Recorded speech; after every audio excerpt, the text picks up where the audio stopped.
All right, so we are live for the very first episode of Getting Over. This is from the Mid-Card Marks group here on Facebook, and we have a very special guest here for our first interview. This is Nick Stoke. Nick, say hello. What's going on? All right, so actually, this is an idea that Nick brought to me, and I wanted to give him all the credit in the world for it. A while back, I put some feelers out there on some things that we can do within the group to just freshen things up a little bit and bring some new ideas. And Nick said, "Why don't you do some sort of like interview show where you start interviewing members?" And I couldn't thank him enough for that idea.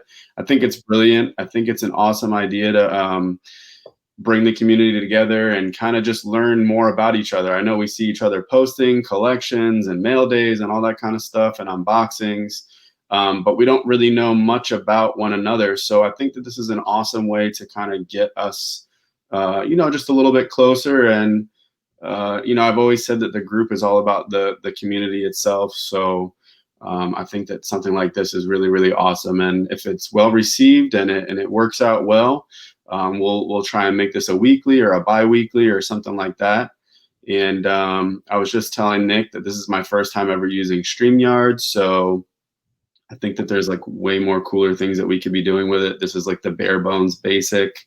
We're just recording this. We'll post it to the page, and then like I said, from there we'll see how it evolves. But Nick, thank you so much for being here. And first of all, I think one of the main things is, how did you get into collecting? Well, I've thanks for having me on the first one. First off, but yeah, I've pretty much been collecting. I've had figures, the Hasbro line, since forever. But it wasn't until probably I don't even 3-4 years ago that I really got back into it heavy. I've always had my Hasbros from when I was a kid. I always kept in my room, like didn't even as at my parents' house after I moved out. I always cherished those ones, but it wasn't until I saw something on Facebook a few years ago, and it started the addiction. Sucked you right in, right? Right in, right in. Oh my God, I know. We all know that feeling. So. Yeah. I have some notes here too, guys. So again, I am no professional interviewer, but I wanted to hit on some really key points. So you mentioned Hasbro's. Is that your favorite line to collect, or? Yeah, it maybe is my favorite because that's like nostalgic for me. Right. I'm a big Galoob fan and big Elite. I have more Elites than anything, but that's just because they're coming out with them Right. every other week. It's a new series, but my main three are Elite, Galoob, and Hasbro's, and then I have variations of pretty much everything else, just depending on the guy. Okay. And would you consider yourself a loose collector, mock collector, or a little bit of both? Both. So all my Elites, other than a handful, are all still in the box, but my Galoobs, my Remcos, and my Hasbro's are all loose. Okay. I'll never collect any of those on the card. Too expensive. Too expensive, and I have too many loose already. Yeah. Yeah, I'm the same way. I recently got into Hasbro's myself, and I'm like, there's no way I can catch up on card. There's no way. I thought about it because I came across about a year or two ago. I came across a few that were just, mint, as mint as you can be, and I had them in my hand, and I was just like, no, I'm getting rid of them. Like this isn't smart. I just need to get rid of them before I decide that that's what I want to do. Yeah, and I know you have a little one too, so they get their hands on everything that's around the house. Yeah, she actually, she's pretty good. If I tell her, hey, this is one of Dad's like expensive figures or something like that, she's pretty careful, and she knows to keep the cabinets locked and everything. But we have another one on the way here in March, and I'm sure. Congratulations! Thank you. Once the new one starts crawling around, my carded figures are going like lock and key. I gotta go up. Yeah.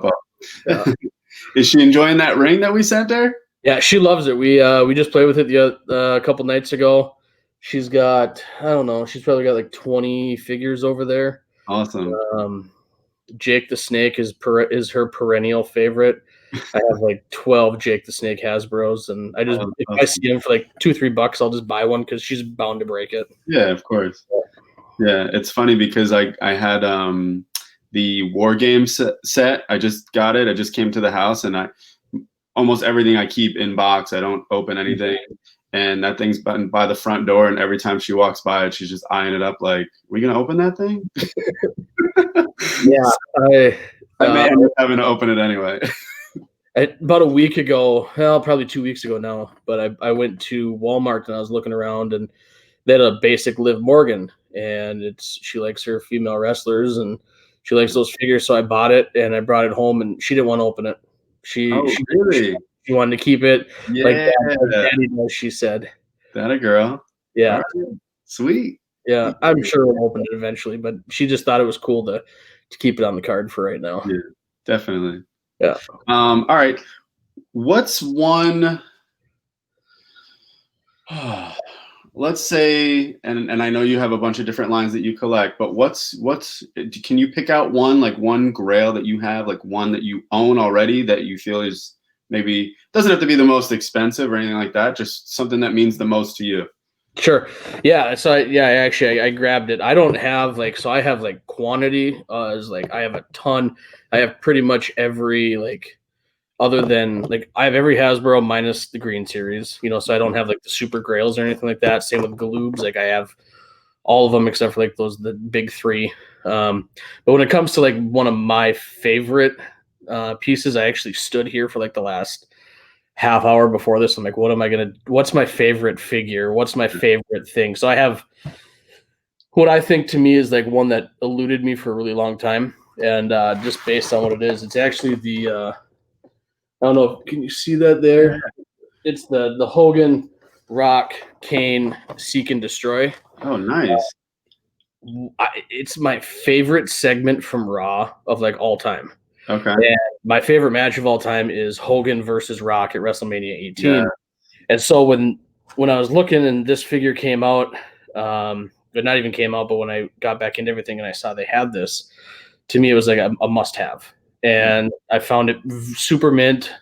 It took me a while to find it. And even though it's not really expensive or anything like that, it's just probably my favorite, piece that I have that isn't, it's not super expensive or anything like that, but to me, it's one I just had to have it. It's like a grail piece to me, I guess you could say. And I love that because that's outside of the box. It's not like a 1, 2, 3 kid. It's not like a signed something. Yeah, I like that. And I looked at all those. I have my UK Galoobs that I could have grabbed. I could have grabbed all the different variants for the Hasbros, even some of my more exclusive ringside elites or whatever, but I just kept coming back to this piece. This is until I get the Hulk. I think my next one I want to get is the Hulk Rules. But every time I try to find it, I just can't find it mint. And that's because it means something to you personally. So that's a no-brainer. Yeah. All right, so on the flip side of that, what's a grail piece that you don't own that you would love to have? It's got to be Hogan Mail Away. It's probably Hogan. Everyone loved Hogan. Mm-hmm. So I've thought about that too, but maybe, everyone wants a prototype, but a Scott Hall Galoob prototype, if they ever made that thing, that'd be my favorite thing. They have the diamond stud. I think there's one, maybe two that people know about, but attainable grail piece, I'd say the Hogan Mail Away, or just some of the really early elites, some of the early CM Punks. Mm-hmm. Those would be really high on my list as well. Is there something that you regret passing on? Maybe you saw back in a store or online or something like that. I'm sure there's a million of them, but is there something that sticks out? 1, 2, 3 kid a couple years ago. Someone had it for $60. Oh. $50, $60. I was like, oh God, and at that time I'm buying Hasbro's for $10. Yeah. And now you get a second, you get the variant Marty Jannetty for $50. Right. And the 1, 2, 3 kid, it was $50, $60 at a place here in town. And I was like, there's no way. Look at this figure sucks. It's ugly. It's an ugly figure. It's terrible. Why would I do something like that? And it just never came back. And now look at the price on I that. know. You never know. You never Plus, know. plus. I went through a time too, and I know this isn't about me, but just to piggyback off of that, I went through a time where I was like, all right, I think I'm done with collecting, and I just started like just piecing out everything. Mm-hmm. And I come back to like I had the Road Warrior Elites, and I think I sold them both like as a pair for like $70, and like you see them now, and they're going for like over 200, and it's like even take the money out of it, like I just wish I had them on my shelf again. You know what I mean? Yeah. So like it just happens. It's just the nature of collecting, you know. I know God, we're probably going on 2 years now since the Elite came out with that Bootios box, the three figures. Yeah. I remember being at Kmart and they were selling them for $9.99, and I joked that I was gonna get. At that time, I was just starting Elites, and I was like, I don't think I'm gonna get it. And I bought it for $100 like 6 months ago, or $80 or something like that. And I held it in my hand. I still have the picture I sent to my wife because she hates the New Day. Oh, and really? So I even joked with her like, "Hey, look what I'm coming home with." And I had no attention. I maybe had 6 Elites at that time. So your wife does not subscribe to the power of positivity. No, she hates it. She hates it. All right. So you said that you collected Hasbro's, or you played with Hasbro's as a kid. Yeah. Are those like some of your fondest memories, like playing with your action figures and stuff? Oh, yeah, I could be downstairs and have matches upon matches, watching wrestling. One of my I had like 3 tapes that I watched religiously, and I'd always be playing with them. I still have pretty much every figure that I had growing up. The only one I don't have would be my Jimmy Snuka, and that's because his head broke off. But I actually grabbed like my 4 favorite Hasbro's from when I was a kid. That's the wear and tear, and these things are like just beat up. So these guys were my perennial main eventers. They always held my title, and I bet no one else really had it. So my favorite Hasbro of all time, just like ever, is Crush. He won everything. Like there wasn't a match he didn't win. He was the only demolition figure I had growing up. I never had the other ones. Was it just his look? Is that what like appealed to you? A lot of it had to do with like when I was younger, had to do with the function. Like even though I was a Hogan fan, I hated the bear hug because that's the one I had. So like I couldn't wrestle with him. And at least with Crush, you either have a little stiff. Yeah. So the other one who was Crush's tag team partner most of the time was Mr. Perfect. He was another really, really big one for me. And then my other 2 that always were at the top were actually Anvil and Virgil. Right. And my Anvil still has hockey tape residue on it from when he had broken ribs a lot. He had broken ribs. So, but yeah, I played with Hasbro's a ton. My brother got into it kind of at the end of the Hasbro line. I kind of stepped out of wrestling for a little while as he got older because that wasn't the cool thing anymore. Right. And so I wish I'd have stuck around for the green series. Yeah, of course. All right. Is there one figure, and I know we're in the age of elites now, is there one maybe elite or defining moments or legends or something that has not been made that you would love for Mattel to make to add to the collection? One I really wanted is now being made, the Ultimate Hollywood Hogan. Yes. That was one I wanted, a newer Hollywood Hogan, because all the ones they have are of lines that I don't collect, and I have a couple of them, but that would Storm collectibles. Yeah. Going back, those are probably some that I want. I don't have any Storms, and those might be on the top. Pretty cool. Yeah, they're pretty cool. Those are ones I regret not getting when they were $29.99 too. Yeah. But the other one I've joked about it a few times. If I've like when I've posted some videos on the pages, I've always wanted a really cool Buff Bagwell. I was a big Buff Bagwell.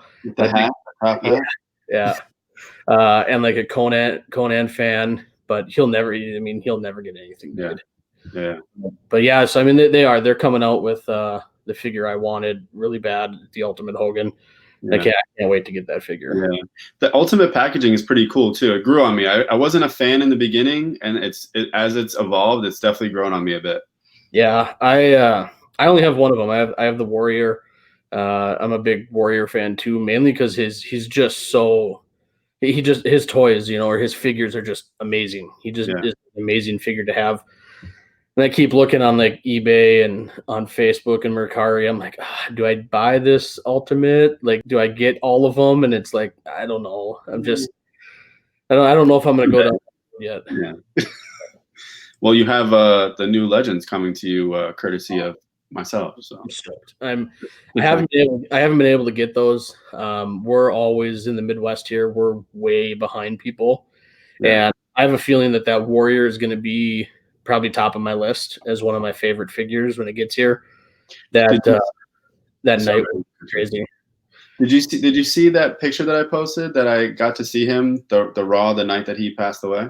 Oh, yeah, okay. I remember seeing that. Now that you say it, I remember that was Yeah. you. Yeah, that's such an amazing moment. And I was never like a huge Ultimate Warrior fan, but I just thought that was such a cool moment, and it was like full circle, like everything he came back and made up with Vince and all that kind of stuff, and it's just crazy how things work out. Who knows what could have happened from there, Mm-hmm. Yeah, I remember watching that, and like it was different. That it was like, yeah, you had that fan feel to it, but it was like you just really felt it. Like when Yeah, he was making that speech, like everything had come to peace with him and everyone else, and he was just like so happy, like genuinely happy to be back in that ring. And then the next day he's gone. I know. It's so cool to have it like immortalized in figure form now. It's very, very, very cool. Yeah, I almost got that. I almost got a tattoo of that, like part of that speech, like behind the mask on my leg, and I just never did it. But I still back in my back of my head, I kind of want to. You have wrestling tattoos? I don't. I've always wanted one. Okay. I just haven't. Yeah. My next tattoo actually is 100% going to be the Ultimate Warrior mask. Is it? All right. Sweet. If there's one pet peeve about collecting, what would yours be? Um, if there's one pet peeve, I don't know if I have like one that really, really bothers me. Probably packaging. Okay. I mean, I got something the other day in a package, and all of us that are in the collecting world, we ship and receive stuff all the time. Mm-hmm. It takes an extra 10 seconds to throw like another layer or two of bubble wrap on, Right. or even a grocery bag in the side, just so the figure doesn't move that much. And I got an Elite in a manila envelope, Oh no. just destroyed. Yeah. I opened it. At that point, I just opened it. Yeah. It was That's just, unfortunate. yeah. Yeah. And I've been ordering some stuff off of Amazon recently, and they literally put the figure in like a box that's the same size as the figure. It's like Mhm. if it literally like touches anything else, there's a ding on the box. So because Yeah. I ordered that new Ultimate Cena, which is pretty sweet, by the way, but they decided to put it in a box that's like this big. Yeah. And they, Is that you beeping? yeah, that's me. I'm gonna turn my ringer off. No, I don't. I just want to make sure StreamYard's not kicking me out. No. I know with packaging, or you get the ones that, the Elites have the tabs on the top, and then they come in the box with the tab folded. Like this. Yeah. Yeah. That's a crease you'll never get out. No, luckily it still displays all right. You can bend it, but it's there. Like you just know. Yeah. All right, I'm going to ask you one more question about figs, and then we're going to focus just on wrestling for a little bit, and then we're done here. If you have a choice, and being that you're in the community, and I know you're in a bunch of communities, there's a lot of great ones out there. Do you prefer to buy figures, or do you prefer to trade? I like trading more. Yeah. I mean, I buy a lot, but honestly, I'd rather trade. It's kind of something. There's more interaction, I think, Mhm. with it. Raffles are great. Buying from people are great, but I think I just noticed like when you trade with someone, you actually get to talk to them a little bit. Yeah. And some of the people that I've never met before, like in person, that I can consider a friend, is like stuff over trade. Like I mean, me and you have tried to make trades before. Sometimes it doesn't happen, but it doesn't. Cool, Yeah. Like it doesn't. it's not like a big deal to me, but sometimes if someone's like trying to buy something from you and it doesn't work out, like there's a sour taste in your mouth. Yeah, But yeah. and there shouldn't be. So I would always Yeah. trade, just because I think trading's fun, which is why a lot of times I'll buy like extra stuff if I go to the store, Hmm. not to sell it, but straight Right. trade it because Yeah, I definitely. love trading. I agree 100%. Yeah. Yeah. It's easy. It helps to fill in those gaps too, like, Hmm. that you've missed out on. So, Yep. all right, let's switch the conversation to some wrestling questions. Sure. What was your favorite promotion growing up? What did you watch the most of? Started off WWF. As I got older into like middle school and high school, I was a WCW guy. Hmm. Uh, Did you channel surf though? Did you go back yeah. and forth? Oh yeah. Yep. I Yeah. did, but I always stayed on WCW. So Okay. even like during the Attitude Era, when some of the, like Hogan or not Hogan, that's WCW, Austin and The Rock and all those guys, like I'll be watching stuff on the network or on YouTube or something and be like, I don't remember that. Or I do remember, but it's just faint because I wasn't just like strictly WWF. Right. Whereas I remember everything for WCW. I was a big WCW fan. What a time to be alive, man. I wish Yeah, I could go back. That was awesome. I know. That was awesome. All right. Who were some of your favorite people to watch growing up? Uh, Initially, I liked, Hogan, uh, any face essentially in the WWF. Those guys. I mean, I was a kid, so that's what they were there for. You were supposed to like them. But as I got older and really got into wrestling, WCW guys like everyone in the NWO. Initially, Hall and Nash, the Outsiders, to me are still my favorite tag team of all time. Yes. I really, really like those guys. Certain Yeah, cool factor, right? It's just like, yeah, yeah, yeah. yeah. I think I said a little bit earlier, I was a huge Buff Bagwell fan, like one of the worst wrestlers, but I was a huge Buff Bagwell fan. He had Uh, the charisma, he's, yeah, yeah, he was good at what he did, yeah. and without his inner demons, I think he probably would have been better. Um, I don't. If, I like so many guys. I was gonna say, if Maltasante sees this interview, I think he's a big Buff Bagwell guy too. Oh, is he? I Yeah. know he's a Luger fan. I didn't know he's a Buff. Yeah, I'm pretty sure he's a Buff guy too. I'll have to Okay. have him confirm. All right. Okay. Let's see. What about the current product? You watching everything, a little bit of everything, or? Some weeks I watch it all. Some weeks I watch nothing. It's been tough for the last few months for me. I was pretty religious in watching WWE all the time. I just think that they have such great talent, but don't put out the product that they could. And I Right. understand that it's a little tougher without fans right now. Sure. But even when there was fans, I don't know. Like as you get older, you nitpick everything, and maybe it's the fact that kayfabe is dead. Like you don't, like they're not larger than life. They're not the Right. the characters that they used to be. I still enjoy it. I still really enjoy watching WWE and AEW. I love that. Mhm. I've wanted to start watching Impact again.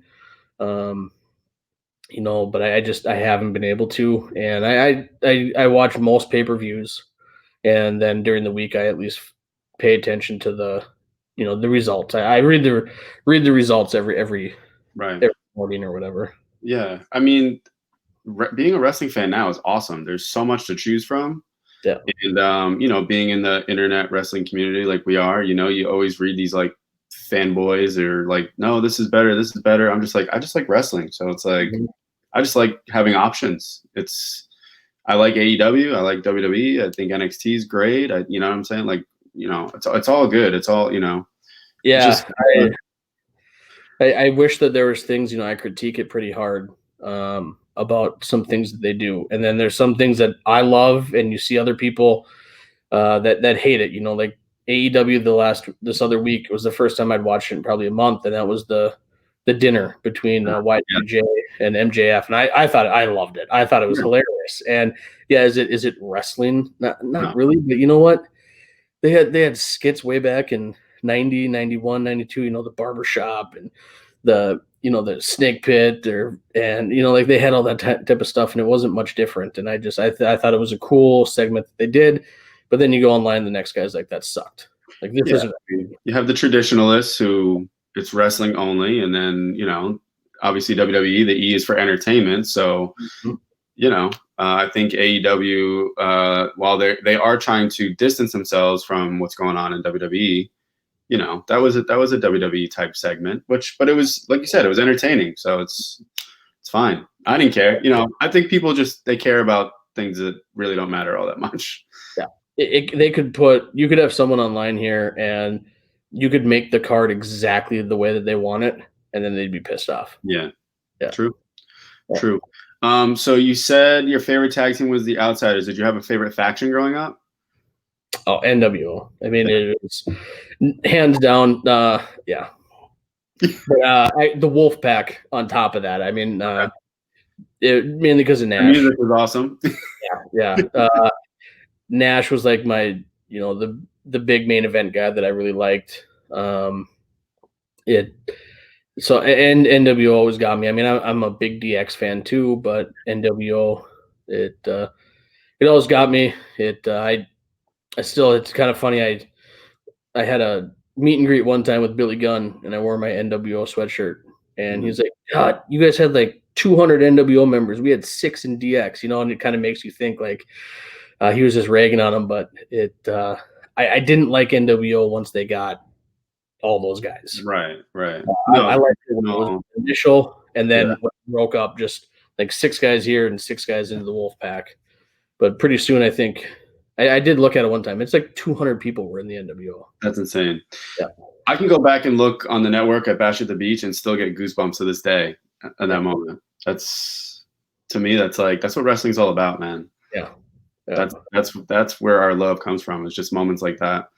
Yeah, moments like that you remember. I can watch WrestleMania 18, Rock versus Hogan, every single day, and I still that I would still like obviously get a little you get tiring at some point, but I don't think I'd ever like lose that nostalgia, and that's what I love about wrestling. That crowd, man, that crowd was just so into that match, and I miss that part right now. Obviously, with the pandemic, it's just like they make some segments so much better than what they are. Like that match, wasn't the greatest technical wrestling match, but just from a storytelling standpoint and that crowd interaction, again, goosebumps. Awesome. Yeah, I like listened to an interview that those guys did. That match was not supposed to go that way. They pretty much called that middle of the match that The Rock said, "Screw it, it's you. This is you. This is your time." And when 2 guys of that caliber, icons, I mean, legit icons of their time, to see that happen, and not only have Hollywood Hogan, but also then have Hulkamania return. It was I still just like I might watch it tonight. Yeah, me too. Do you have a favorite? And it could just be prestige or design. Do you have a favorite title? Favorite belt? Probably the yellow intercontinental belt. Okay. Just the look of it. Just the older IC title in general. Okay. I liked all those belts from then, especially when they do like the different variations of the belts. And I really like the ECW heavyweight title. Like the 90 version, like the not the WWE version. No, that was a terrible belt. A terrible show. Yeah. If I ever got into belt collecting, I would, those would be a few that I'd have to get right away, and some that I probably will eventually at some day. But I don't collect belts. If you've met any wrestlers over the years, is there anyone that sticks out to you that's like the coolest or like the most down to earth, or someone that you just had like a cool moment with? So Billy Gunn, I've met him a couple times. He's been really awesome. Mick Foley has been one that has been great. I've met him twice.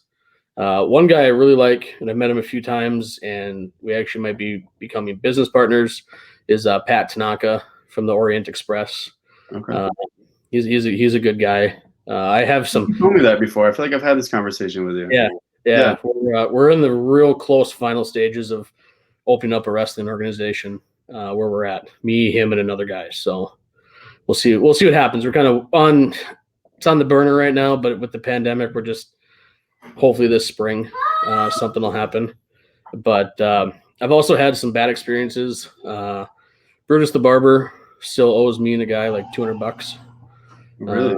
Yeah, he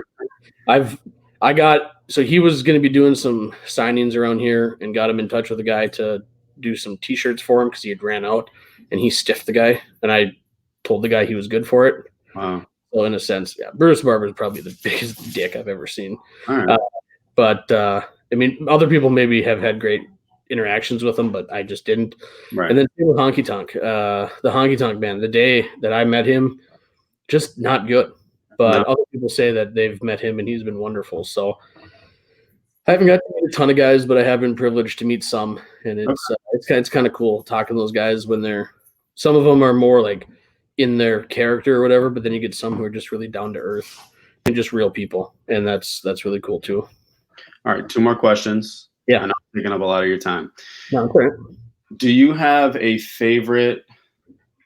And I'll give it to you 2 ways. Do you either have a favorite commentating tandem that work together, or do you have like a dream scenario mashup that you could put together, like 2 or 3 announcers that you would love to have been able to listen to?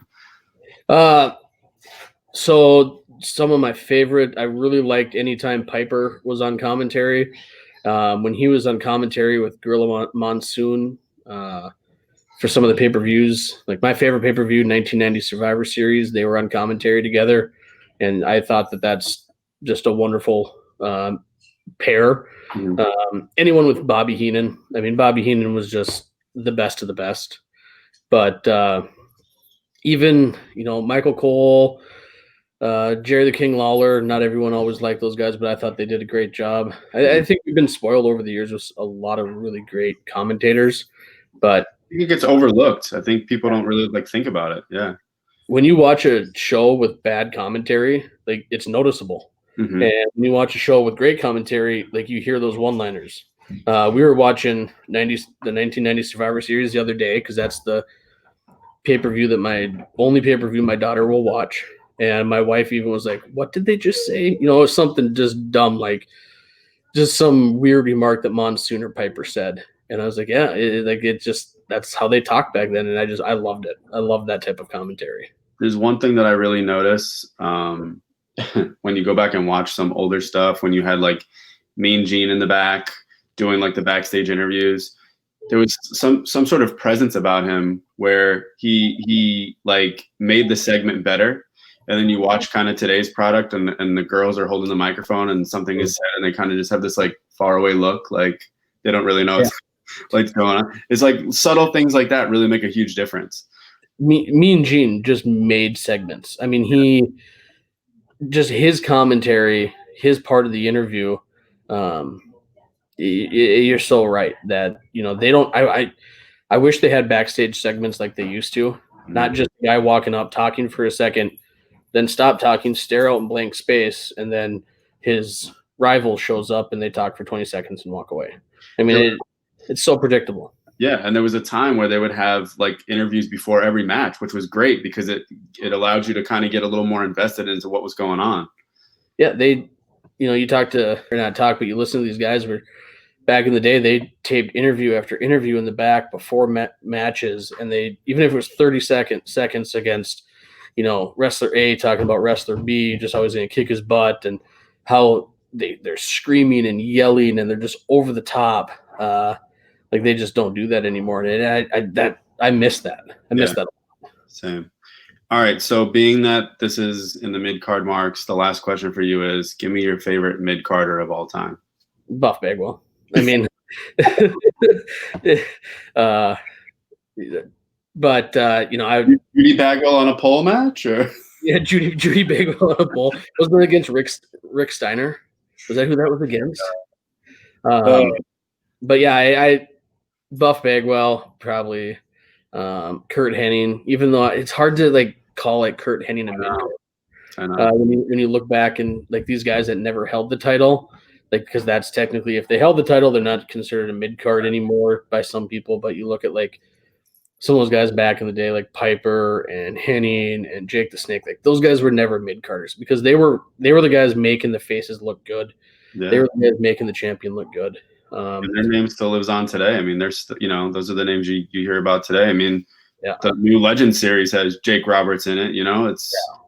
It's It's awesome. So, all right, man. Well, listen, I really appreciate your time. Thank you for sitting down and doing this. Thank you for the idea. Yeah, no, this was awesome.